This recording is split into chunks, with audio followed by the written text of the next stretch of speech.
Here with you.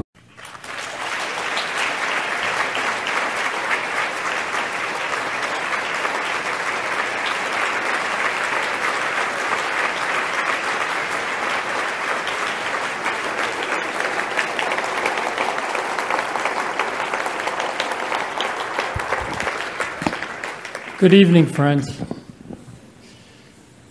It's really a pleasure for me to be here with you this evening.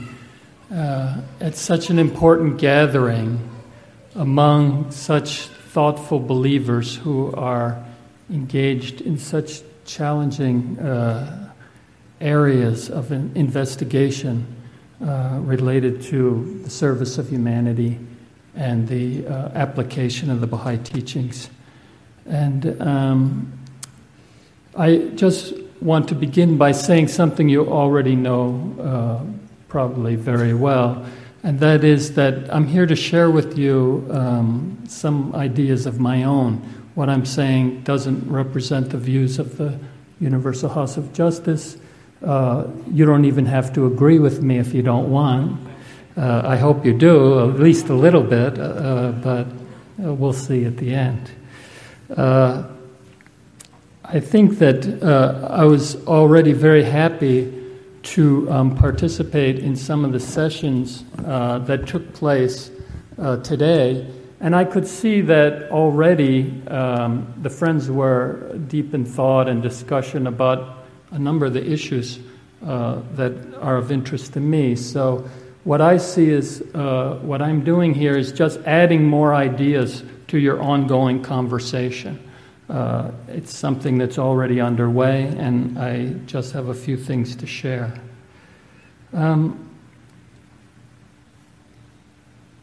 The thing I think that we should keep in mind as Baha'is, it's fundamental to the nature of the faith, is that Baha'u'llah hasn't come to create another religion, add another church on the block, and so on.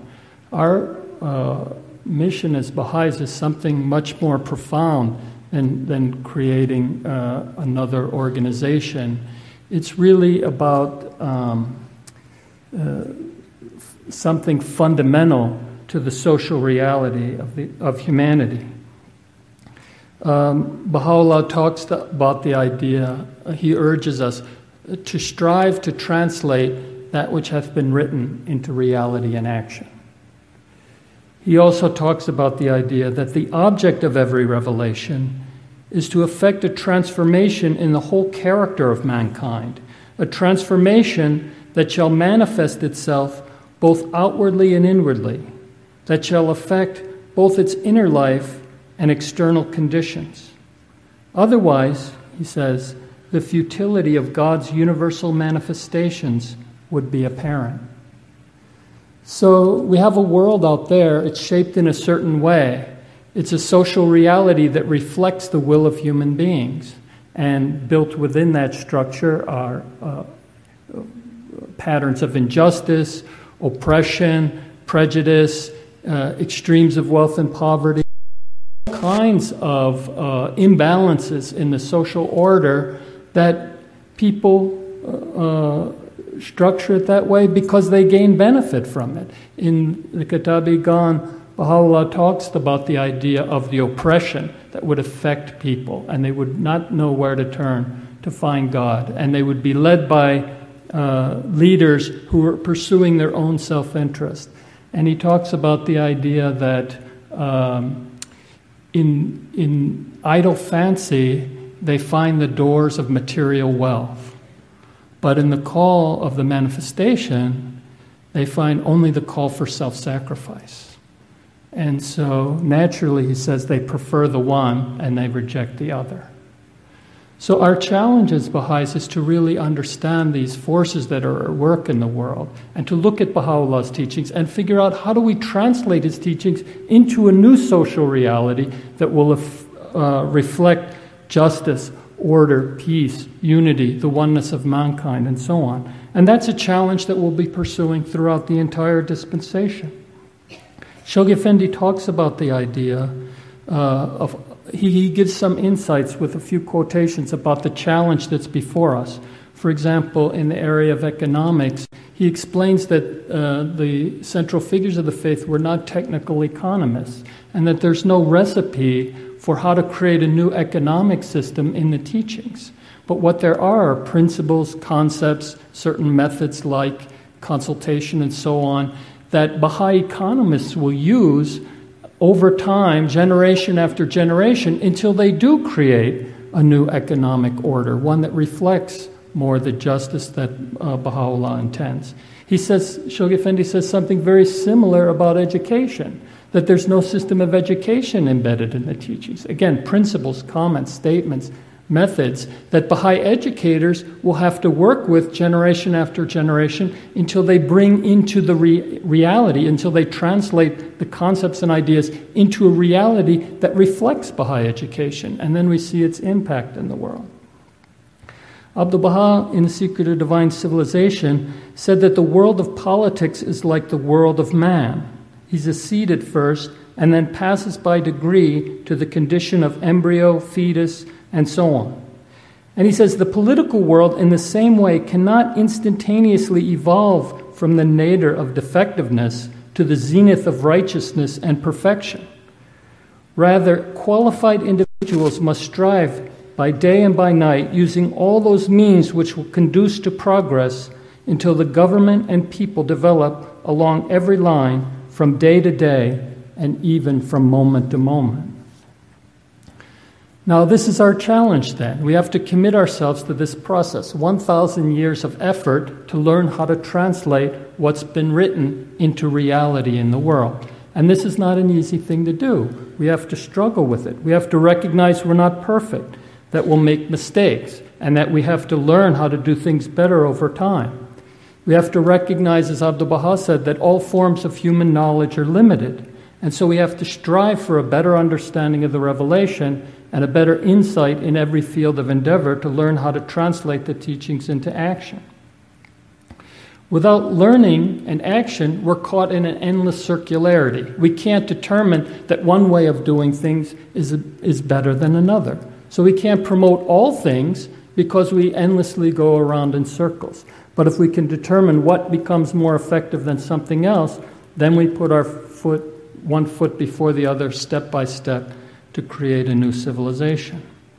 So it's really about learning, studying the revelation, consulting on its meaning, trying to translate into action, reflection on action, revising that, a continual process of engaging in learning to translate what's written into reality and action.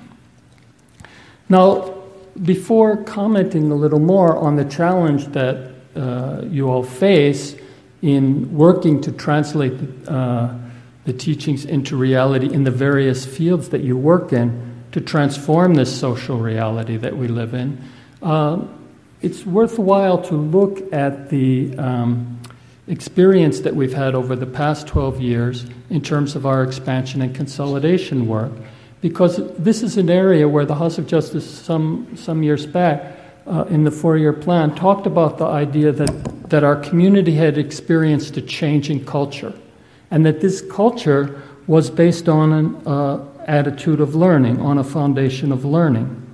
And it's this new culture then is reflected in our action in the teaching work. And the more we can understand that then, the more we can begin to get insight into how this culture of learning can apply to other activities. Now, I want to begin not with the look at the time since the 4-year plan, but even a little further to the beginning of the ministry of the Guardian. You know, Shoghi Effendi assumed this great responsibility of the work of the cause and the execution of the divine plan. And when he looked around him, he saw really that the Baha'i community wasn't capable of executing this plan. First of all, it didn't have the machinery at its disposal. It wasn't organized. It didn't have the institutions of the faith which would carry forward the teaching work well developed. So he had to spend 16 years teaching the Baha'i community about Baha'i administration.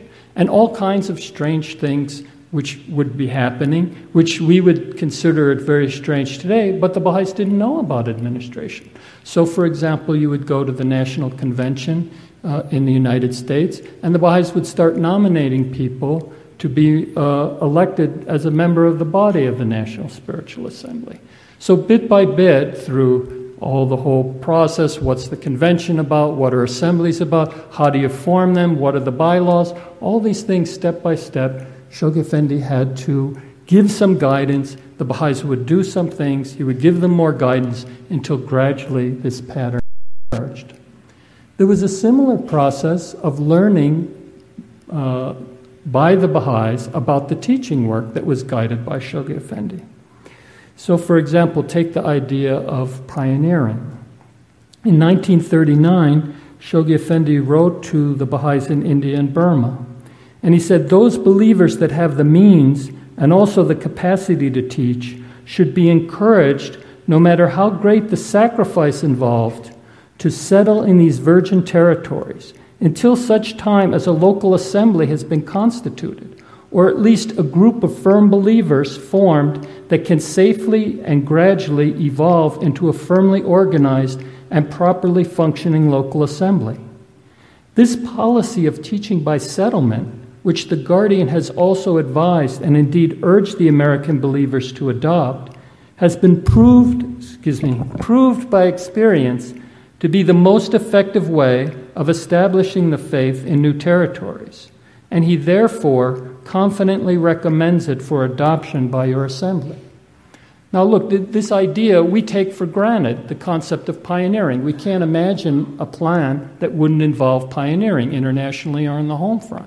But here, as late as 1939, talking to the Baha'is of India and saying, look, this pattern of taking a deepened Baha'i, moving them to a place, have them settle, and gradually raise up an assembly has proved by experience to be the most effective way. Better than putting somebody in a boat and sailing to different ports and stop and teach and then write letters and things like that. This became the most effective way to spread the faith. So he recommended it then to the National Assembly of India and Burma, to the American National Assembly as well. And it became a fundamental part of all the plans thereafter. The same concept is found in the work with Fireside. It has been found, the Guardian letter written on behalf of the Guardian states, it has been found over the entire world that the most effective method of teaching the faith is the fireside meeting in the home. This method is far more effective than advertising in newspapers, public lectures, etc. The Guardian is encouraging the believers over the world, including those on the home fronts, to engage in this method of teaching. So what was happening? The Baha'is were teaching. How? By lectures, by putting information in the newspaper and so on. Then somebody had an idea. Well, what if I invite people to my home? What if I show them hospitality? What if I talk to them about their questions about the faith? And this proved by experience to be more effective than these other things. And the Guardian recommended it. And then it became the fundamental aspect of our teaching work.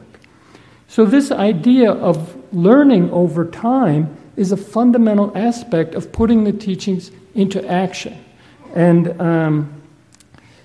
we can see the impact of it in the 10-year crusade when, after all these years of guiding the friends and teaching them and giving them some guidance and seeing what they did and then taking that experience back and pointing out what was effective to them, by the time of the 10-year crusade, in the first year of that plan, the Friends were able to accomplish more in terms of opening countries and territories, 100 countries and territories in 1 year, more in 1 year than they did in a previous century.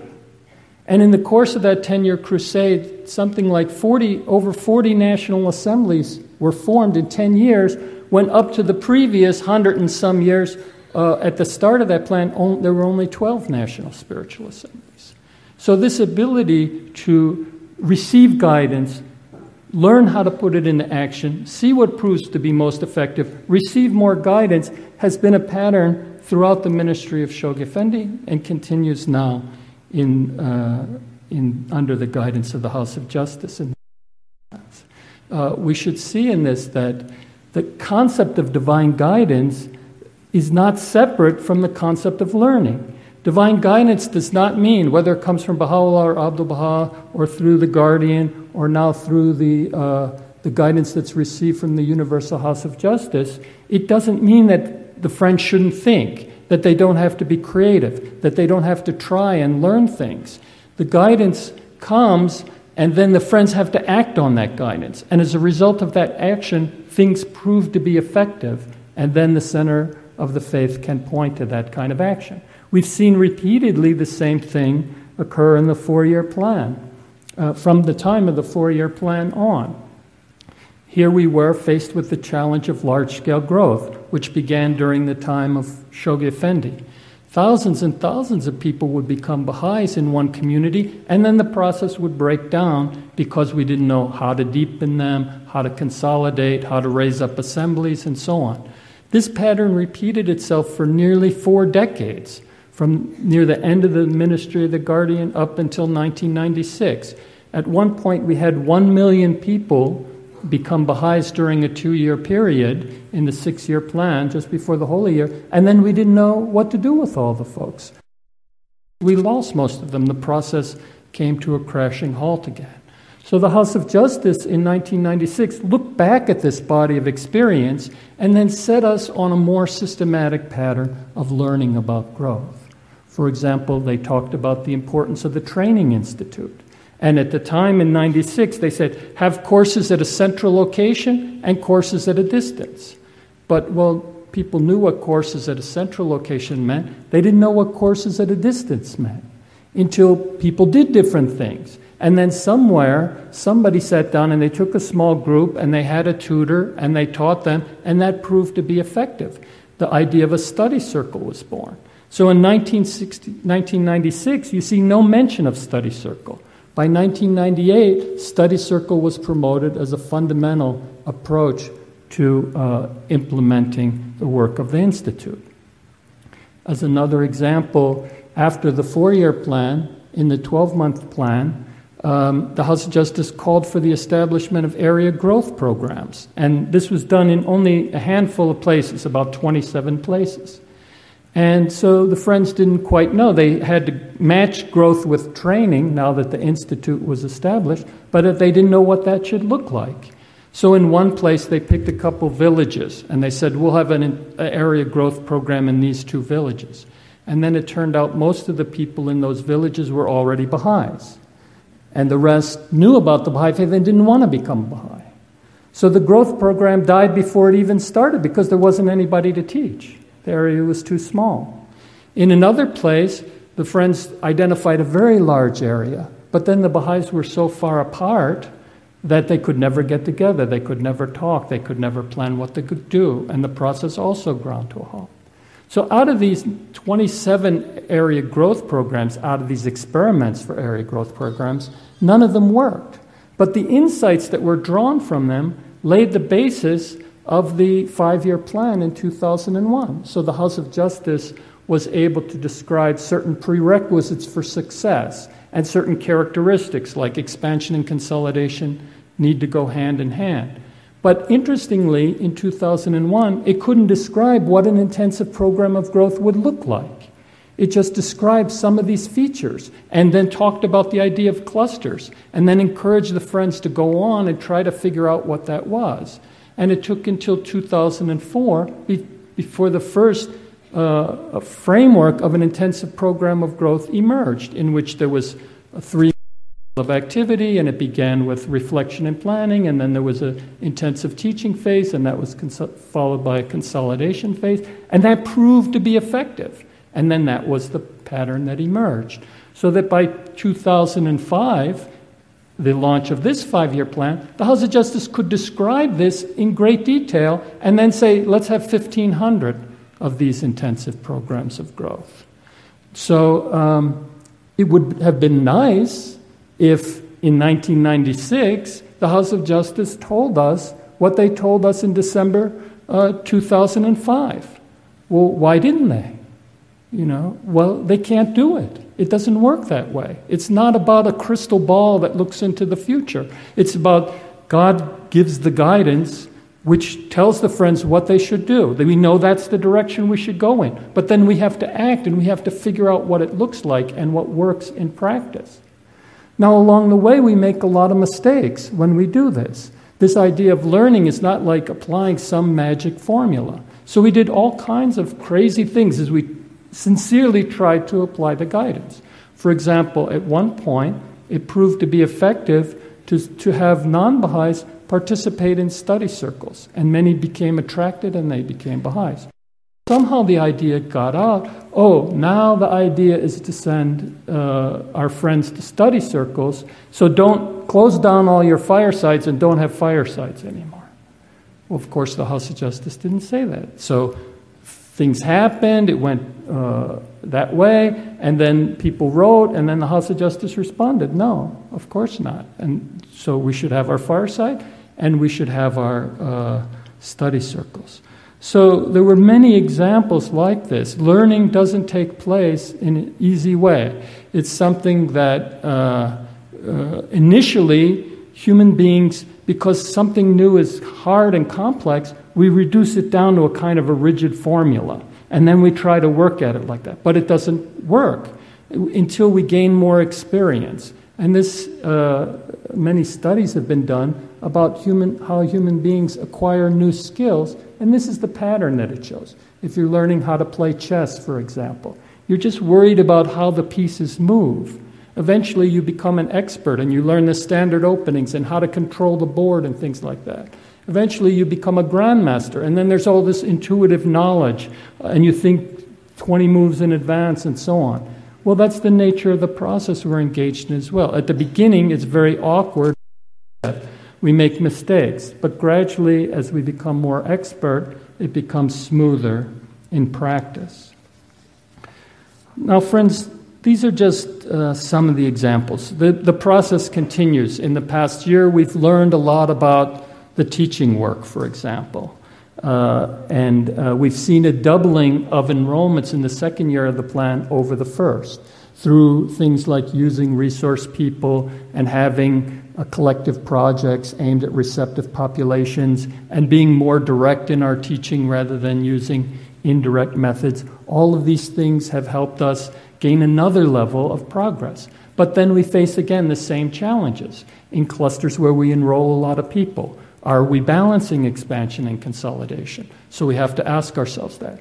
Now we have a big discussion about door-to-door teaching. And suddenly, if you're not doing door-to-door teaching, then you're not really with the plan and so on. And so all the other ways of teaching that were fine for 12 years apparently are not fine anymore. And now the only way to teach is this way.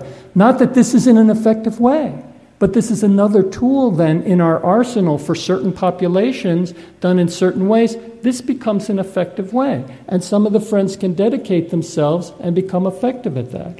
But our cluster work is not just this particular action. So if 30 out of 100 friends are involved in this process, well, 70 others still stand there, and the local assemblies and the cluster agencies need to figure out how do we involve those friends in the work as well.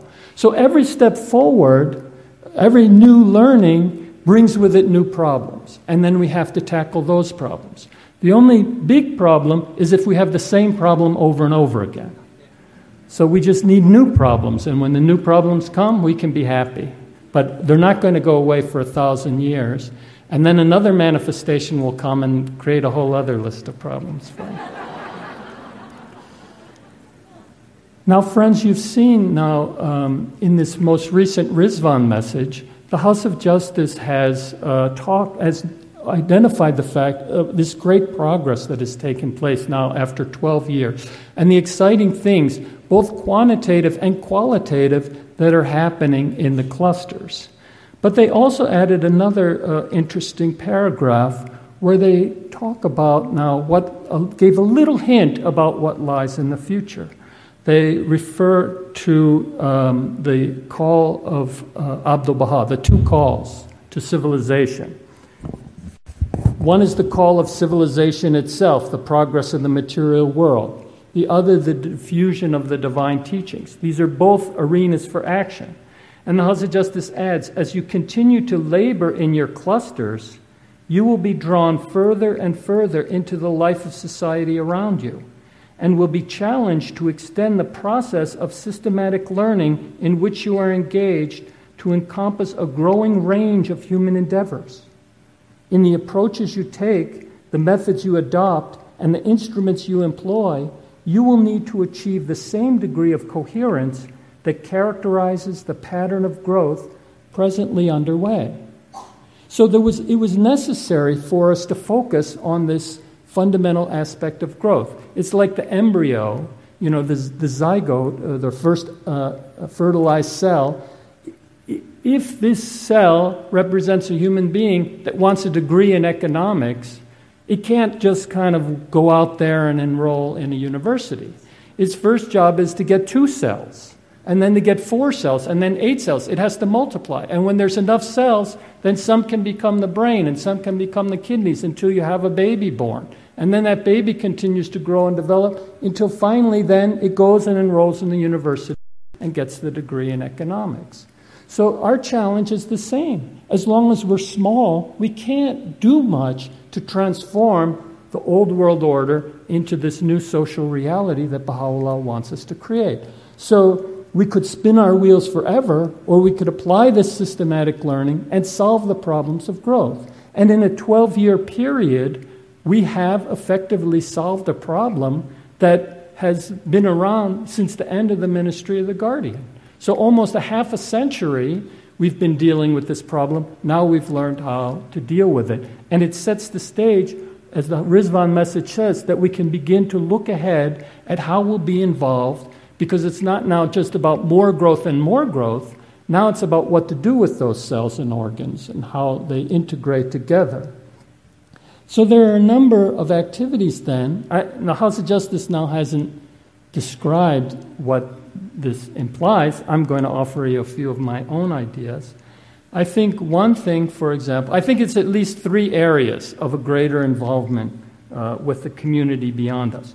One is social action, where we look to apply the Baha'i teachings to the problems that are facing the families, the communities, and the cluster, and the nation, and the world. This is social and economic development activity, for example, where we look at the problems we face and begins within the Baha'i community itself, but then we try to apply the teachings and resolve those problems in a manner that's open to all of the people of the cluster. And then another of these avenues is our involvement in the discourse of humanity. So we see people talking about their problems, people trying to struggle with them. We see the work of the Baha'i international community at the United Nations and so on. The same process could go all the way down to the local community level, where the people are thinking, they're talking, they're trying to decide on issues. Here we can draw insights from the Baha'i teaching and contribute to that discourse of humanity. And a third area, I think, relates to our involvement with all of the disciplines of human knowledge. Here, Baha'is are called to contribute to various fields: trades, business, industry, arts, psychology, medicine, education, economics, as I said before. In all of these ways, our participation, first of all, in the field itself, without worrying about whether we're bringing Baha'i concepts to bear. This first call of civilization, many passages from the writings call us to participate in all these fields, and then to carry them forward, because carrying forward the sciences and arts is the way civilization advances. And then as we participate in those different disciplines and professions, to the degree that we can, we bring the insights of the Baha'i teachings to bear. So in all of these areas then, we have to take this same framework of learning that we've applied so successfully to the teaching work and now apply them to these other areas as well. First, in a parallel way, you see, we have our work of expansion and consolidation. We have our work of social and economic development, of involvement in various fields of endeavor, of participating in human discourse. Correspondingly, then that impacts our learning about the further progress of our clusters, the role of the local assemblies, community building, external affairs activity, further development of human resources, and so on. All of these things have to be captured in a framework of learning, first so that they advance themselves. But then, just as in the teaching work, we've seen the coherence between our training and core activities. Somebody, they multiply core activities. That opens the space for more people. Then we teach them. Then we train them. If somebody comes to a fireside, they might find that they would also like to send their children to Baha'i classes. In a junior youth group, you might attract the parents to come and participate in the study circle. So there's a coherence and integration between all these activities that reinforce one another. Well, at the cluster level, as each one of these lines develop, we'll also have to learn not only how each advances systematically through learning, but then how they integrate for the building of a new civilization. This becomes our challenge. So this now, I think, has a direct bearing then on this gathering, the work that you're all doing. In a sense, Baha'i intellectual activity as a whole. In all of these areas I described, obviously, without Baha'is to bring their intellectual capacity to bear, none of these areas will advance. We won't learn about any of them. About our growth, obviously not. But in social and economic development, in advancing various fields of human knowledge, various disciplines of human knowledge, in engaging in discourse with the wider society, all of these are arenas for increased intellectual activity. Now, scholarly activity, whether it's Baha'i studies particularly or participation in any field of human endeavor, can legitimately be seen as another line of action then, that has to advance as part of the overarching divine plan is a parallel way, and then itself to be more and more integrated into the coherent pattern of activity in which we're engaged. In the past, people have raised questions about the work of Baha'i social and economic development. The House of Justice called for it in '83, but then when Baha'i started to participate in development activities, people would say, well, does this development activity contribute to an increase in enrollments? And then when the 4-year plan began, again the question arose, we have to focus on growth, so really isn't it a waste of time to be involved in these development activities? Shouldn't we now just drop that and all participate in the teaching work in the cluster? But the House of Justice wrote then, in response to such questions, that social and economic development is an important area of activity in and of itself. Its justification should not be sought in its ability to produce enrollments. It complements teaching and also contributes to it. So part of our work as Baha'is is translating the teachings into action and solving human problems. And we do that in a disinterested way. We don't have an ulterior motive. It's like, if you want to come to our health clinic, then you have to become a Baha'i. Only Baha'is can come. No, just the opposite. Abdu'l-Baha insists that our development activities have to be for all people without any exception. So this work doesn't have to justify itself whether or not it advances the teaching work. Just like the kidneys don't have to justify itself depending on whether or not it's good for the brain. Of course it is. They complement and reinforce one another. So we find out when we teach people, they might then have problems, or they might have capacities that contribute to our development work. And we might find out that when people participate in our development activities, they see the efficacy of Baha'u'llah's teachings in action, and then they also want to learn more about the faith. So the same thing is true with our scholarly work. This activity doesn't have to justify itself on the basis of whether or not it contributes to the current goals of the 5-year plan. It's valid in its own right. It's an area endeavor in which we have to engage. When we participate in the external affairs work, you're talking to a minister of education somewhere, you don't suddenly pull out an enrollment card. That would conflate the two things.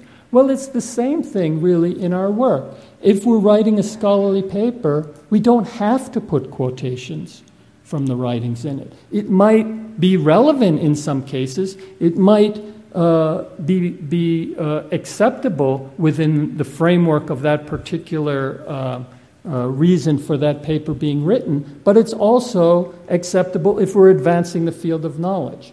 If we're studying the Baha'i writings on the one hand to understand our field, but then when we participate in our field, we speak in the language of that field, we draw from the voices within that field, and we gradually advance that field in the light of this framework of the Baha'i teachings over time. Now, that means then, friends, that we need to think a little bit in our work here for Association for Baha'i Studies, for scholarly activity of various kinds, about how to take these concepts of learning and put them to work in what we're doing. So we need to think about what's our framework for action. We don't have to make an elaborate plan and think this whole thing through. Think about the 4-year plan. There were a few ideas that got us started. The House of Justice described the foundation of a framework for learning about more systematic action on growth. So the same thing is true then with our scholarly activity. What are the elements of this framework? What has the guidance have we received in the writings or from the House of Justice? What's our experience to date? What's been good about it and what hasn't been good? Then how do we define certain lines of action that we should be pursuing in this learning process? These might be the initial lines of action. They might not be the ones that we're doing 5 or 10 years down the road, but they get us started in the path of experimenting, consulting about the guidance, acting, and then reflecting on our action. Even this conference itself can start to be a reflection point. As Kim was describing it, it already is that. But we should consciously know that this is a reflection point about the work that we're doing in different fields of intellectual endeavor during the course of the year. And we come here and we share and we talk about it and we learn from one another. Now, I think that we should recognize that as we and I think we're already familiar with the fact that as we walk in these different disciplines, we face a variety of challenges because the old world order is aligned in a certain way, and it's not the way that we want it now. So if you're in a particular discipline, you might run into certain kinds of tension between faith and reason, between science and religion. And the ideas and concepts that we're drawing from the Baha'i writings might or might not be welcome in that particular discipline. They might or might not have a direct bearing on the challenges and problems of that particular arena of human thought. So how do we deal with those tensions? There's a book that I read recently that has some insights which I particularly found to be helpful. It's a book called Our Practices Ourselves, or What It Means to Be Human, and the author's name is Todd May. He talks about the idea that what makes us human is the practices that we engage in. And he says that he uses things like practices are where a group of people participate in certain kinds of behavior, usually goal-oriented, that's governed by social norms. And to be committed to a practice is to be committed to enough of the findings and claims and theories of that practice to be shown to be committed to it. So, for example, one kind of practice is credit card users. There's a certain kind of pattern of behavior that is common to all those who use credit cards. Or another kind is raising children. Certain methods, methods and concerns of parents who are all engaged in the same challenge of raising children. But a practice might also be a community or a culture, or a community with a certain interest, like the community of scientists, or the community of educators, for example. Within that practice, then, as a member of that discipline or a member of that practice, there's a certain body of knowledge which is considered to be true in that practice. There's certain procedures and methods of how you engage in that practice. There are certain methodologies that are considered to be useful in uncovering new truths and investigating reality further. And if you're a member of that practice, then it means you're committed to the body of knowledge, to those patterns of behavior, and so on. So, for example, if we have a conference of astronomers, and somebody comes up to the podium to speak, and they start speaking about astrology, well, they wouldn't be welcome there, because that speaker is committed to a different body of knowledge and different patterns and different methods, and it would be completely rejected by the larger conference of people. So as Baha'is are engaged in scholarly activity, they're committed in a certain sense to at least two practices. The practice of the faith itself, which has its own body of knowledge, its own methods, and so on. They're also committed to the practice of their discipline. Somewhere in the future, these two things might be one. But for now, there might be quite a distance. And an individual has to, in a certain sense, respond to the demands of both areas of practice.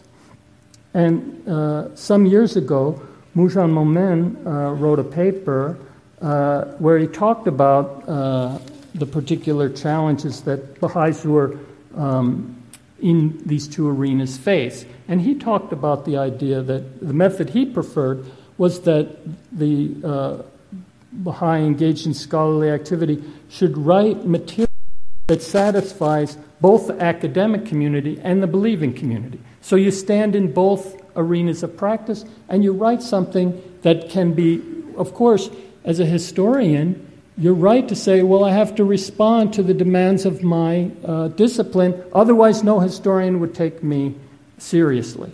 But I can write something that would satisfy historians, which would also satisfy the wider community of believers. Now, there are certain tensions that arise even in this case. Todd May talks about kind of how you resolve some of those tensions. He said, on the one hand, you can be comfortable with ambiguity. So if the two practices are calling for different things and they seem to be in contradiction, you can say, well, for the time being, I don't know how to reconcile these differences, but it'll sort itself out over time. Maybe I can even help sort out the tensions. So you become comfortable with ambiguity because the House of Justice has made it clear we can't solve every problem right now. Future generations will solve problems. We have to be patient at a particular stage in our development. It can also happen that the understanding in one practice shapes the understanding in another, but not by imposition. So what happens is we might get new insights from a particular discipline, like the field of education might give us different insights that we can then look back at what our practices in Baha'i education and see that, well, yeah, these things would help. It would improve our practice of Baha'i education if we were to apply some of these concepts and ideas. Now, we wouldn't reject fundamental aspects of our Baha'i practice, like Abdu'l-Baha says a certain thing, and then we adopt this idea, say, from the field of education that directly contradicts what Abdu'l-Baha said. That wouldn't happen. But what would happen is perhaps what is challenged is not what Abdu'l-Baha said, but what we think Abdu'l-Baha said. So we have to recognize the fact that we have a certain understanding and a certain approach based on the way we understand the teachings, but then we might find that participating in other disciplines helps us get new insights to better appreciate what Abdu'l-Baha or Baha'u'llah intended. And the same thing takes place in reverse. There might be insights from certain concepts from the Baha'i writings that shed light on these different disciplines. But it's not necessarily achieved by producing a quotation that then convinces everybody. It might be that we introduce a certain concept and then the people in the discipline themselves kind of grapple with that and then justify it on the basis of their own methods. So, for example, the idea of the education of the girl child, which is now a dominant idea in the field of development. Well, Baha'is, I'm not saying it was purely because of Baha'is, but I know Baha'is were actively working through different agencies, through the UN and so on, to introduce this concept into the thinking of the community. Then, through practice, through experience, through justifications built within the field of development itself, the field concluded that yes, the best way to help a family advance is to educate the girls. They become the educators of the family and so on. And so this concept that's embedded in the Baha'i teachings has been accepted and proven to be effective in the wider field of development. So these two practices can affect one another. Finally, there's even the possibility that an individual who is in two practices can't reconcile the contradictions between them and can't be patient with ambiguity and so on and feels that they need to resolve it right now. And so then they might withdraw from one of those areas of practice.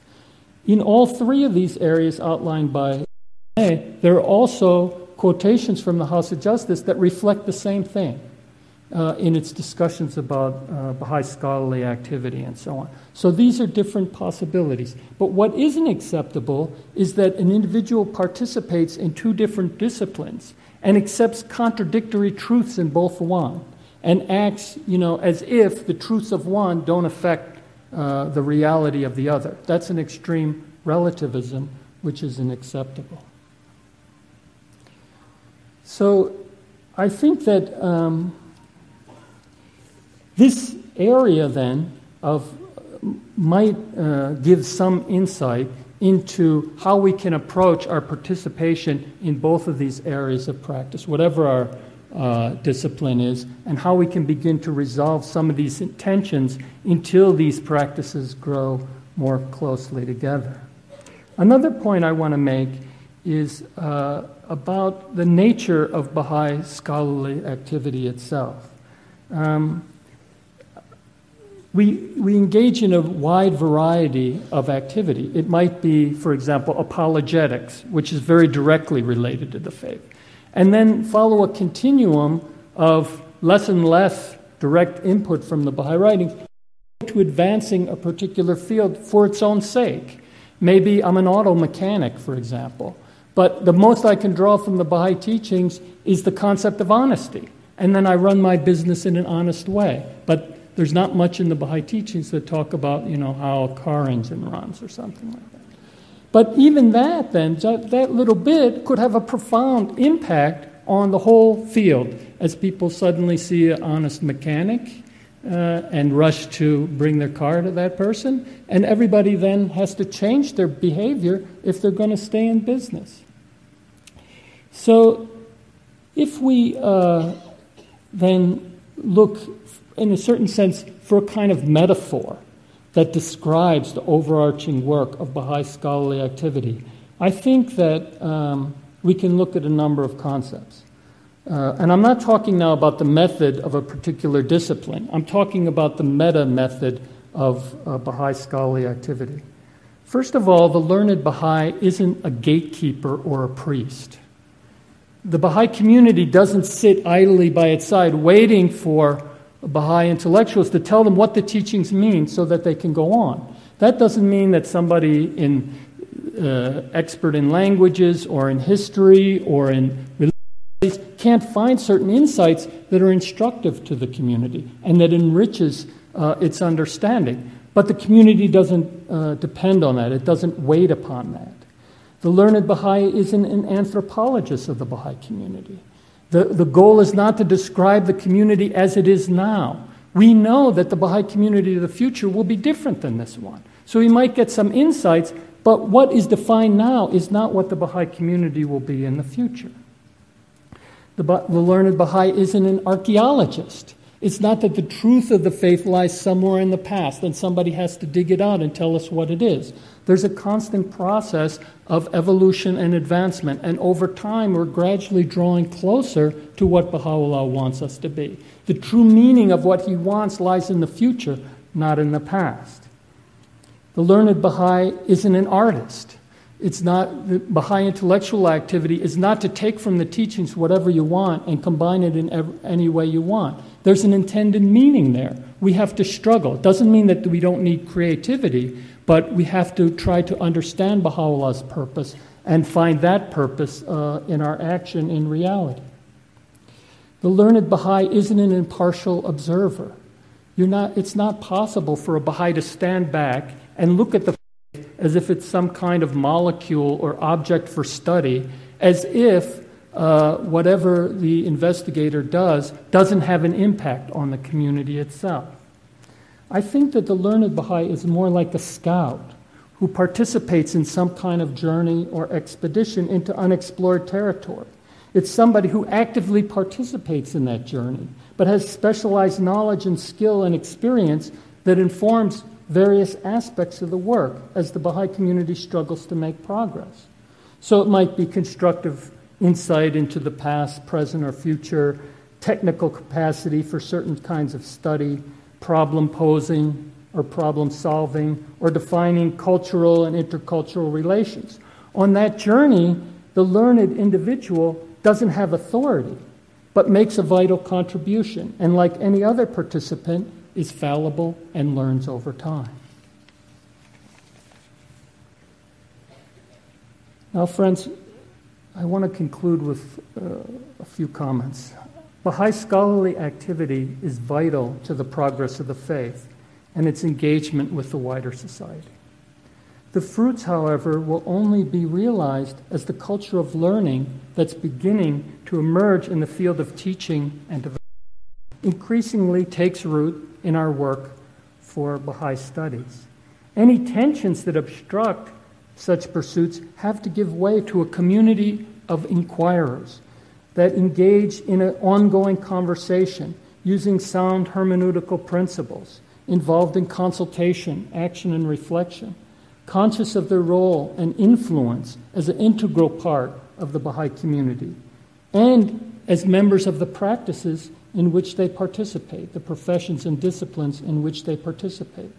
They have to be imbued with qualities, attitudes, and behaviors shaped by the teachings, and operate in harmony with the teachings of the faith and the guidance of the Universal House of Justice.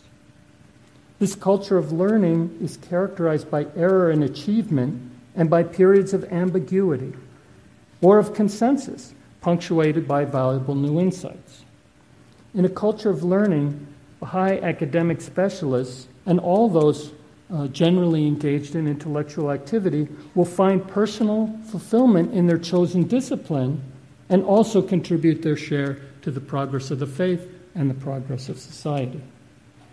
The possessor of knowledge has great promise, but also great responsibility, as Baha'u'llah says.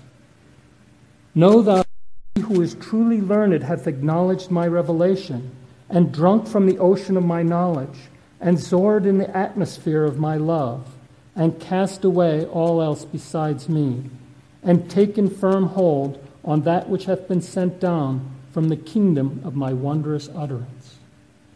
He verily is even as an eye unto mankind, and as the spirit of life unto the body of all creation. Glorified be the All-Merciful, who hath enlightened him, and caused him to arise and serve this great and mighty cause. Thank you, friends.